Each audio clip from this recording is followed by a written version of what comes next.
دوستانو تقریبا هفته مخکې ما یو ویډیو تیاره کړې وه د ټیکټونو بیې راکمولو په اړه، کوم چې په هغې کې د اړوند ادارو څخه غوښتنې شوي وه چې ټیکټونو بیې دې راکمې کړي.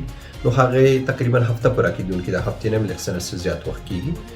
نو ټیکټونو بیې خو لږ څه نه څه راکمې شوي دي. زه ځان ته کریډیټ نه ورکوم چې هغه ویډیو ما تیاره کړې وه، نو هغې نتیجه دا وشوه چې ټیکټونو بیې لږ څه نه څه راکمې شوي. نه، زه ځان ته کریډیټ نه ورکوم، بلکې تاسو یې درکوم چې ستاسو د غبرګون نتیجه وه چې شرکتونو د ټیکټونو بیې لږې څه نه څه راکمې کړې.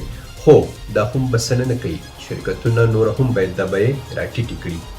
دا اوس چې کوم دوبۍ کابل ټیکټ کې تقریبا 180 شاوخوا د کموالی راغلی، ورسره کابل دوبۍ کې 250 شاوخوا، ممکن نورو سیکټرونو کې هم داسې لږ څه نه څه کموالی راغلی وي، خو دا هم د مسافرو لپاره بسنه نه کوي. اوس هم د ټیکټونو بیې خورا لوړې دي.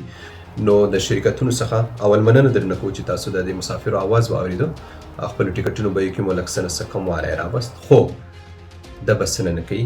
تاسو نه دوباره غوښتنه کوو چې ټیکټونو بیې نور هم راکمې کړئ، او ورسره د اړوند ادارو څخه موږ په دې باندې نیت نه کمیږي چې تاسو پیسې وګټئ، بلکې دې ته خوشحالي ولې چې دا د وطن په اقتصاد کې خورا رول لري. خو وی ګټئ مناسبې، داسې نه چې د نورو سره ظلم درنه وشي.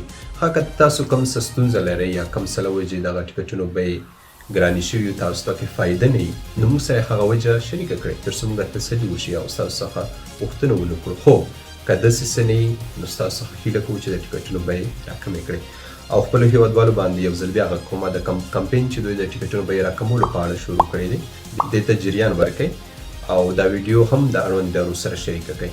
سمه ده، نو زه غواړم د نه په همدې ځای اجازه، خو ښه خپلو دعاګانو کې مې یاد ساتئ. تفریح.